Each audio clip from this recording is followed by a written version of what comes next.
పాకిస్తాన్కి మరో ఆపరేషన్ సింధూర్ దెబ్బను మనం చూపించబోతున్నామా? పాకిస్తాన్ పై మనం మరో అటాక్ చేయబోతున్నామా?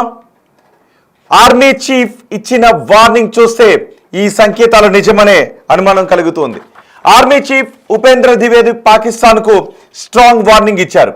అంతేకాదు మన రక్షణ శాఖ మంత్రి కూడా నిన్న వార్నింగ్ ఇచ్చారు. ఈరోజు ఆర్మీ చీఫ్ మళ్ళీ అలాంటి వార్నింగే ఇచ్చారు. సర్క్రిక్ ప్రాంతంలో పాకిస్తాన్ ఆర్మీ కదలికలు కనబడుతూ ఉన్నాయి.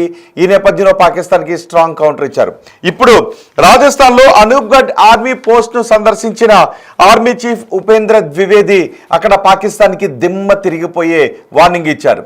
మేము ఆపరేషన్ సింధూర్ 1లో మొన్న ఆపరేషన్ సింధూర్లో మేము సంయమనాన్ని పాటించాము. మీరు కవ్వింపు చర్యలను ఆపకపోతే ఆపరేషన్ సింధూర్ 2.0 మీరు చూడబోతున్నారు. ఒకవేళ అదే మీరు చూస్తే మేము ఆపరేషన్ సింధూర్ 2.0 మేము స్టార్ట్ చేస్తే చరిత్ర మారిపోతుంది, ప్రపంచ పటంలో పాకిస్తాన్ భౌగోళిక స్వరూపం మారిపోతుంది అంటూ పాకిస్తాన్కి చాలా స్ట్రాంగ్ వార్నింగ్ ఇచ్చారు. ఒక్కసారి ఆర్మీ చీఫ్ ఉపేంద్ర ద్వివేది ఏ వార్నింగ్ పాకిస్తాన్కి ఇచ్చారో ఇప్పుడు నేను మీకు వినిపించబోతున్నాను. అది విన్న తర్వాత మీ అభిప్రాయాన్ని కామెంట్ బాక్స్లో తెలియచేయండి. మీకేమనిపిస్తుందో కామెంట్ బాక్స్లో తెలియచేయండి. ఒకసారి ఆర్మీ చీఫ్ పాకిస్తాన్ గురించి రాజస్థాన్లో ఏం మాట్లాడారో విన్న తర్వాత మిగిలిన విషయాలు మాట్లాడుకుందాం. इस बार भारत देश पूरी तैयारी के साथ है और इस बार वो संयम नहीं रखेगा जो सिंदूर 1.0 में हमने संयम रखा था. इस बार हम आगे की कार्रवाई करेंगे और कुछ ऐसी कार्रवाई करेंगे कि हो सकता है पाकिस्तान को सोचना पड़े कि उसे इतिहास में भूगोल में रहना है कि नहीं रहना. अगर उसे भूगोल में अपनी जगह बनानी है तो उसके लिए उसे जो स्टेट स्पॉन्सर टेररिज्म जिसको हम बोलते हैं, यानी कि उसका देश जो टेररिज्म को स्पॉन्सर कर रहा है उसे रोकना पड़ेगा. कि इस बार भारत देश पूरी तैयारी के साथ है और इस बार वो संयम नहीं रखेगा जो सिंदूर 1.0 में हमने संयम रखा था. इस बार हम आगे की कार्रवाई करेंगे और कुछ ऐसी कार्रवाई करेंगे कि हो सकता है पाकिस्तान को सोचना पड़े कि उसे इतिहास में भूगोल में रहना है कि नहीं रहना. अगर उसे भूगोल में अपनी जगह बनानी है तो उसके लिए उसे जो स्टेट स्पॉन्सर टेररिज्म जिसको हम बोलते हैं. చూసారా, విన్నారా? మా ఆర్మీ చీఫ్ పాకిస్తాన్కి ఇచ్చిన స్ట్రాంగ్ వార్నింగ్. ఒకవేళ మీరు సీమాంధ్ర ఉగ్రవాద చర్యలను ఆపకపోతే మేము 2.0 ఆపరేషన్ సింధూర్ 2.0ను స్టార్ట్ చేయాల్సి ఉంటుంది. మీకు ప్రపంచ పటంలో మీ దేశ ఉండాలి అని అనుకుంటే, మీ దేశం ఉండాలి అనుకుంటే, ప్రపంచ పటంలో మీ దేశ పటం ఉండాలి అని అనుకుంటే మీరు సీమాంధ్ర ఉగ్రవాదాన్ని ఆపేయండి. ఆపరేషన్ సింధూర్లోనే మనం కొట్టిన చిత కొట్టుడికి పాకిస్తాన్ ఇంకా తేరుకోలేకపోతుంది. ఇప్పటికీ కొన్ని ప్రపంచ వేదికలపైన ఆనాటి గుర్తులను గుర్తు చేసుకుంటూ మాట్లాడుతూ ఉంది. అంతేకాదు అలాంటి సందర్భంలోనే కొన్ని అసత్యాలను కూడా మాట్లాడుతూ ఉంది.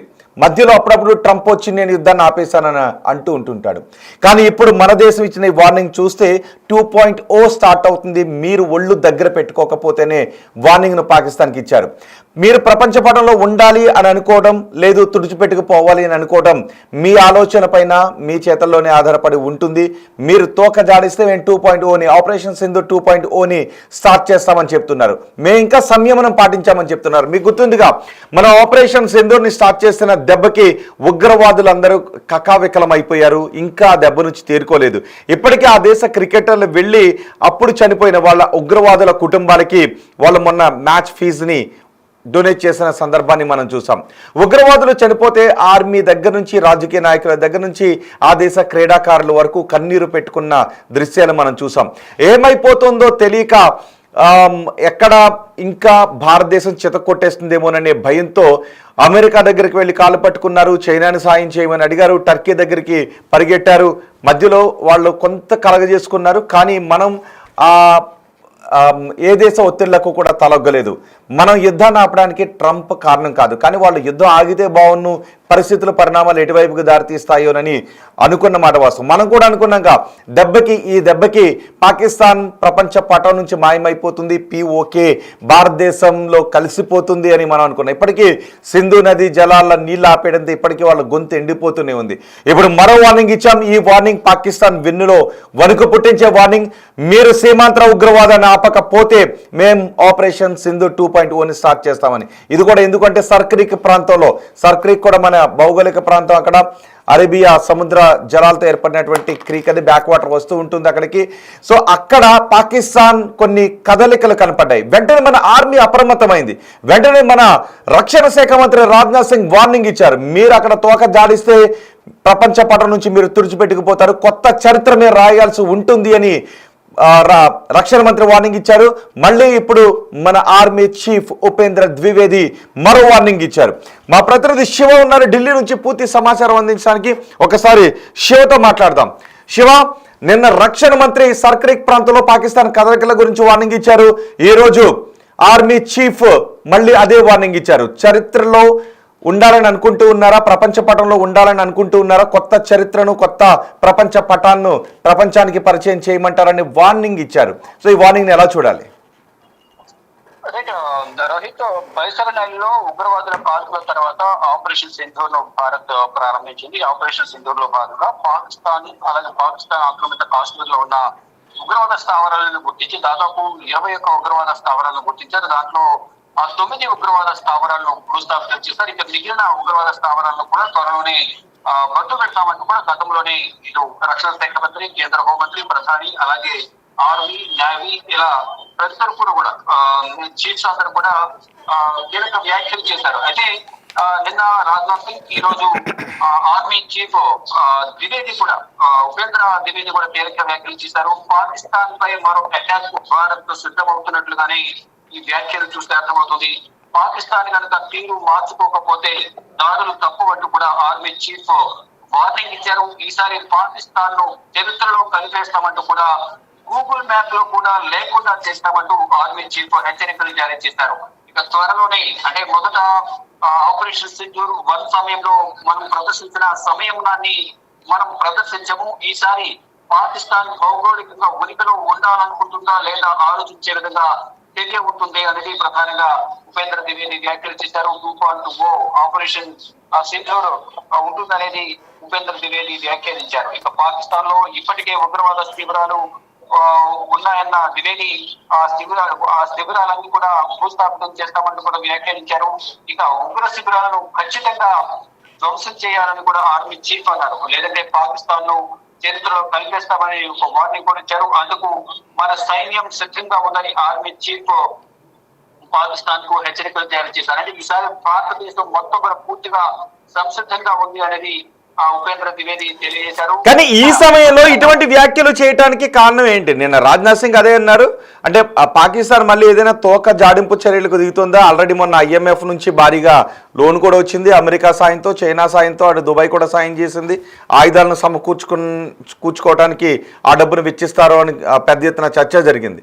సో ఇప్పుడు పాకిస్తాన్ మళ్ళీ తోక జాడించే చర్యలకు ఏమన్నా పూనుకుంటుంది అనే సమాచారం ఏమన్నా ఉందా? డెఫినెట్ గా విదేశాంగ శాఖ వద్ద, అలాగే ఇంటెలిజెన్స్ విభాగాల నిఘా వర్గాల సమాచారం మేరకు భారత్ అయితే కీలక సమాచారాన్ని సేకరించింది. ఇక ఇటీవల పరిణామాలు కూడా, ఇటు అమెరికా అధ్యక్షుడు డొనాల్డ్ ట్రంప్ భారత్ తో విభేదాలు వ్యక్తం చేస్తూ ఇటు పాకిస్తాన్ అర్థం చేసుకునే ప్రయత్నం చేస్తున్నారు. దానిలో భాగంగానే గతంలో ఆర్మీ చీఫ్ ను ఇన్వైట్ చేయడం, అమెరికాలో వైట్ హౌస్ లో ట్రంప్ ను కలవడం, ఇటీవల షహబాజ్ షరీఫ్, పాకిస్తాన్ ప్రధానమంత్రి షహబాజ్ షరీఫ్, అలాగే ఇటు ఆర్మీ చీఫ్ కూడా మళ్ళా వెళ్ళి ఆయన కలవడం, ఇదంతా కూడా కొంత భారత్ పై అక్కసు వెడగొట్టడంలో భాగంగానే ప్రధానంగా తెలుస్తుంది. అంటే ఇద్దరి మధ్య సైన్యం కుదిర్చింది నేనే. ఆపరేషన్ సింధూర్ తర్వాత ఒకరిపై ఒకరు దాడులు చేసుకుంటే, ఒకవేళ న్యూక్లియర్ సంబంధించి బాంబుల దాడి కొనసాగితే మాత్రం ఇద్దరికి ఎఫెక్ట్ అయ్యే అవకాశం ఉంటుంది. కాబట్టి ఈ ఇద్దరి మధ్య మాట్లాడి ఒప్పందం కుదిర్చాను, నేను కాల్పులు పెట్టుకున్న ఒప్పందానికి ప్రధాన కారణం అనేది ఆయన ప్రచారం చేసుకుంటున్నారు. కానీ దాన్ని మాత్రం భారత్ ఖండించింది. ఎవరి జోక్యం దీంట్లో అవసరం లేదు, మేము మా సమస్యను మేమే పరిష్కరించుతామంటూ కూడా ప్రధాని నరేంద్ర మోడీ కానీ ఇటు రక్షణ శాఖ మంత్రి కూడా తెలియజేశారు. కానీ ఇటు పాకిస్తాన్ మాత్రం ఇండియా దాడిని తట్టుకోలేక అటు అమెరికాను సహాయం కోరింది అనేది కూడా వారు చెప్తూ ఉన్నారు. దానిలో భాగంగానే ఇటు పాకిస్తాన్ ఇండియా మధ్య జరుగుతున్న ఒప్పందం ఏదైతే ఉందో, కీలక ఒప్పందం ఏదైతే ఉందో, ఈ కార్మికుల విరమణ ఒప్పందానికి సంబంధించి క్రెడిట్ తీసుకునే ప్రయత్నం అయితే ట్రంప్ ప్రయత్నాలు చేశారు. ప్రతి సందర్భంలో కూడా వేరు వేరు దేశాలకు వెళ్ళిన సమయంలో ఇద్దరి మధ్య సహాయత కుదిర్చింది నేనే అని క్రెడిట్ తీసుకునే ప్రయత్నం చేశారు. కానీ దాన్ని భారత ప్రభుత్వం మాత్రం ఖండించింది. కానీ ఇటు ప్రతి సందర్భంలో కూడా ఇటు ఆర్మీ చీఫ్ ఇటు పాకిస్తాన్ సంబంధించిన ఆర్మీ చీఫ్ కానీ ఇటు షహబాజ్ షరీఫ్ ప్రధాని షహబాజ్ షరీఫ్ కానీ ఇటు అమెరికా ఆయన కలవడం ఇటీవల కూడా కొన్ని పరిణామాలు చోటు చేసుకున్నాయి. ఇక దీనిలో భాగంగా ఫర్దర్ గా భవిష్యత్తులో ఇంకా కీలక సంఘటనలు చోటు చేసుకునే అవకాశం ఉందని కొంత ప్రచారం జరుగుతుంది. దానిలో భాగంగానే ఇటు భారత ప్రభుత్వం కానీ ఇటు ఆర్మీ చీఫ్ మరొక రక్షణ శాఖ మంత్రి ఈ వ్యాఖ్యలు చేశారనేది కూడా కొంత సమాచారం అందుతుంది. ఇక మొత్తంగా చూసుకుంటే ఈ ఆపరేషన్ సింధూర్ తర్వాత పహల్గామ్ వ్యాలీలో ఏప్రిల్ 22వ తేదీన జరిగిన ఘటన తర్వాత ఉగ్రవాదాన్ని మట్టు పెడతాము, పూకటి వేళతో ప్రకటించేస్తామని కూడా భారత ప్రభుత్వం ప్రధాని నరేంద్ర మోడీ కీలక వ్యాఖ్యలు చేశారు. దానికి అనుగుణంగానే ఆపరేషన్ సింధూర్ పేరుతో అక్కడ దాడులు కొనసాగించారు. 9 ఉగ్రవాద స్థావరాలను భూస్థాపితం చేశారు. మిగిలిన ఉగ్రవాద స్థావరాలను కూడా త్వరలోనే వాటిని మట్టు పెడతామని కూడా భారత ప్రభుత్వం ప్రధాని నరేంద్ర మోడీ తెలియజేశారు. దానిలో భాగంగానే వీరందరూ కూడా రక్షణ శాఖ మంత్రి, ఆర్మీ చీఫ్ అని ఇతర కీలక అధికారులంతా కూడా ఈ వ్యాఖ్యలు చేయడంతా కొంత ఈ తాజాగా జరుగుతున్న పరిణామాలే దీనికి ఆద్యం పోస్తున్నాయని కూడా చెప్తున్నారు. త్వరలోనే మిగిలిన ఉగ్రవాద స్థావరాలు ఏవైతున్నాయి పాకిస్తాన్కి సంబంధించిన వాటిపై కూడా దాడులు చేస్తామని కూడా చెప్తూ ఉన్నారు. రైట్ శివ, పాకిస్తాన్ కి మూడిందా? పాకిస్తాన్ తన గొయ్యి తానే తవ్వుకుంటుందా?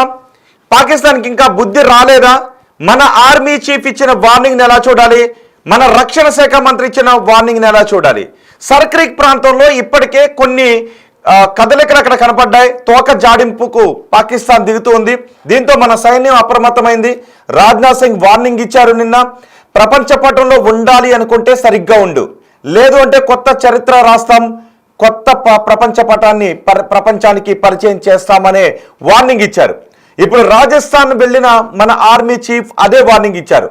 పాకిస్తాన్ సీమాంతర ఉగ్రవాదాన్ని ఆపకపోతే, పాకిస్తాన్ తన బుద్ధిని మార్చుకోకపోతే మేము కొత్త చరిత్ర రాస్తామని. అంతేకాదు ఆపరేషన్ సింధూర్ 2.0ని రుచి చూడాల్సి ఉంటుంది అని. ఆపరేషన్ 1.0 దెబ్బకే సగం మంది ఉగ్రవాదులు చచ్చిపోయారు. ఆపరేషన్ 1 దెబ్బకే సగం మంది ఉగ్రవాదుల వెన్నులో వణుకు పుట్టింది. ఆపరేషన్ 1 దెబ్బకే మీ దేశ ప్రధానికి మా పవర్ ఏంటో అర్థమైంది. మీ దేశ సంకుచితత్వం ఎలా ఉంటుందో, మీ దేశ ఉగ్రవాద ప్రోత్సాహం ఎలా ఉంటుందో ప్రపంచానికి అర్థం చేసేలా చెప్పాం. ఒక పక్క నుంచి అమెరికా పరుగును రావాల్సి వచ్చింది, ఇంకోవైపు మీకు టర్కీ రావాల్సి వచ్చింది, ఇంకోవైపు మీకు చైనా రావాల్సి వచ్చింది. కానీ ఈసారి ఎవడొచ్చినా కూడా మేం కొట్టే దెబ్బకు ఆపలేడు, ప్రపంచ పటంలో మీ దేశం మాయమైపోవడం కారణం అనే సంకేతాలను ఇచ్చింది. మొన్న మేము సంయమనం పాటించాం కాబట్టే ఇప్పటికీ ప్రపంచ పటంలో పాకిస్తాన్ అనేది కనబడుతుంది అనే వార్నింగ్ని భారతదేశం పాకిస్తాన్కి పంపించింది. నిజమే కదా? ఆ రోజు మనం అనుకున్నాం ఇక అయిపోయింది పాకిస్తాన్ పని, ప్రపంచ పటం నుంచి మాయం అయిపోతుందని అనుకున్నాం. కానీ పాకిస్తాన్కి ఏ దేశం వెళ్ళి కాళ్ళు పట్టుకోవాలో తెలియలేదు. ఒక పక్క నుంచి యుద్ధాన్ని ఆపేయండి మహాప్రభు అని మనల్ని బతిమాలింది, మరోవైపు యుద్ధాన్ని ఆపించే ప్రయత్నాలు చేయండి అని అమెరికా దగ్గరకు పరిగెను వెళ్ళింది, మరోవైపు సాయం చేయండి అని ఇటు చైనా దగ్గరకు పరిగెను వెళ్ళింది, టర్కీ దగ్గరకు పరిగెను వెళ్ళింది, మిగిలిన ప్రపంచ దేశాలని అడిగింది, అసత్యాలు చెప్పింది. కానీ ప్రపంచ దేశాలు అవేమీ నమ్మలేదు. ట్రంప్ మాత్రం గోడ మీద పిల్లి కాబట్టి అటోకాలు ఇటోకాలు వేస్తుంటుంటాడు, అటు ఇటు చూస్తుంటుంటాడు. చైనాను సాధారణంగా ఎంతవరకు నమ్మాలో భారత్ అంతవరకే నమ్ముతుంది. కానీ మనం సంయమనం పాటించాం కాబట్టి, మనం ఆ రోజు యుద్ధాన్ని కోరుకోలేదు కాబట్టి ఉగ్రవాదుల పీచి మనచాలనుకున్నాం, ఉగ్ర శిబిరాలను నాశనం చేయాలనుకున్నాం. ఆ రోజు అదే పని చేశాం. ఆ తర్వాత పాకిస్తాన్కి మనం ప్రాణభిక్షణ పెట్టాం. ఇప్పుడు పాకిస్తాన్కి మన దెబ్బ ఏంటో తెలుసు. మన సుదర్శన చక్రం దెబ్బ ఎలా ఉంటుందో పాకిస్తాన్కి రుచి చూపించాం. S-400 దెబ్బ ఎలా ఉంటుందో చూపించాం. మన బ్రహ్మోస్ దెబ్బ ఎలా ఉంటుందో మనం చూపించాం. అందుకే వాళ్ళ అణుస్థావరాల దెబ్బకు వనకటంతో ఏమైపోయిందోనని, మా అణుస్థావరాలకు ఏదైనా ఇబ్బంది కలిగితే మీరే కదా కాపాడాలని అమెరికా దగ్గరికి వెళ్ళి వాళ్ళు కొన్ని ప్రయత్నాలను ప్రారంభించారు. మనం పెట్టిన ప్రాణభిక్షతోనే పాకిస్తాన్ ఈరోజు బతుకుంది. అందుకే మరోసారి వార్నింగ్ ఇచ్చింది. సీమాంతర ఉగ్రవాదాన్ని ఆపకపోతే పాకిస్తాన్ ప్రపంచ పటం నుంచి మాయమైపోతుందనే సంకేతాలను ఇచ్చాం. ఇప్పటికే మీరు చూడండి ఒక్కసారి, POKలో అల్లర్లు ఇంకా జరుగుతూ ఉన్నాయి. POKలో ఉన్న జనం మమ్మల్ని వదిలేయండి, మేము పాకిస్తాన్తో పడలేమని POKలో జనం అంటున్నారు. దశాబ్దాలుగా మమ్మల్ని అణిచివేస్తున్నారని. అటు ఖైబర్ పఖ్తూన్ఖ్వాలో జనం మాకు పాకిస్తాన్ వద్దు, మేము పాకిస్తాన్ నుంచి విడిపోతాం అనుకుంటే అక్కడ లోయలో అంటే TTP తెహ్రిక్ ఈ తాలిబాన్ పాకిస్తాన్ పేరు చెప్పి అక్కడ పౌరులను 30 మంది పౌరులను చంపేసింది. ఇటు బలూచిస్తాన్ ఆర్మీ ఏకంగా మేము స్వరాజ్యం అంటూ స్వరాజ్యంగా ప్రకటించుకుంది, రిపబ్లిక్ ఆఫ్ బలూచిస్తాన్గా ప్రకటించుకుంది. భారత్ కూడా వచ్చి మా దేశంలో ఒక ఎంబసీని ఏర్పాటు చేయండి, ప్రపంచ దేశాలు కూడా వచ్చి మా దేశంలో ఎంబసీని ఏర్పాటు చేయండి అని. ఇటు సింధు ప్రాంతం కూడా విడిపోతామని అంటోంది. సో చిన్న కడుపు వ్యూహాత్మకంగా కొన్ని పావులను మూవ్ చేస్తే పాకిస్తాన్ 4-5 ముక్కలు అయిపోతుంది. లేదు మనం కన్నెర చేస్తే పాకిస్తాన్ ప్రపంచ పటం నుంచి మరో విధంగా మాయమైపోతుంది. కాబట్టి మీ ఉగ్రవాద శిబిరాలపై మేం దాడి చేసే పరిస్థితులు తెచ్చుకొని ప్రపంచ పటం నుంచి మాయమైపోయే పరిస్థితులను మీరే రాసుకోకండి అని మనం గట్టి వార్నింగ్ ఇచ్చాం. మరి చూద్దాం రాబోయే రోజుల్లో ఏం జరుగుతుందో. సో ఈ వార్నింగ్ని వింటుంటే మీకేమనిపిస్తోందో మరొకసారి మన ఆర్మీ చీఫ్ వార్నింగ్ని మీకు వినిపిస్తాను. ఆ వార్నింగ్ వింటూ ఉంటే మీకేమనిపిస్తోందో మీ అభిప్రాయాన్ని కమెంట్ బాక్స్లో తెలియచేయండి. పాకిస్తాన్ తన సమాధిని తనే కట్టుకోబోతోందని అనిపిస్తోందా? మీ అభిప్రాయాన్ని కమెంట్ బాక్స్లో తెలియచేయండి. ఒకసారి ఆర్మీ చీఫ్ మాటలను విందాం. जो टेररिज्म को स्पॉन्सर कर रहा है उसे रोकना पड़ेगा कि इस बार भारत देश पूरी तैयारी के साथ है और इस बार वो संयम नहीं रखेगा जो सिंदूर 1.0 में हमने संयम रखा था. इस बार हम आगे की कार्रवाई करेंगे और कुछ ऐसी कार्रवाई करेंगे कि हो सकता है पाकिस्तान को सोचना पड़े कि उसे इतिहास में भूगोल में रहना है कि नहीं रहना. अगर उसे भूगोल में अपनी जगह बनानी है तो उसके लिए उसे जो स्टेट स्पॉन्सर टेररिज्म जिसको हम बोलते हैं यानी कि उसका देश जो टेररिज्म को स्पॉन्सर कर रहा है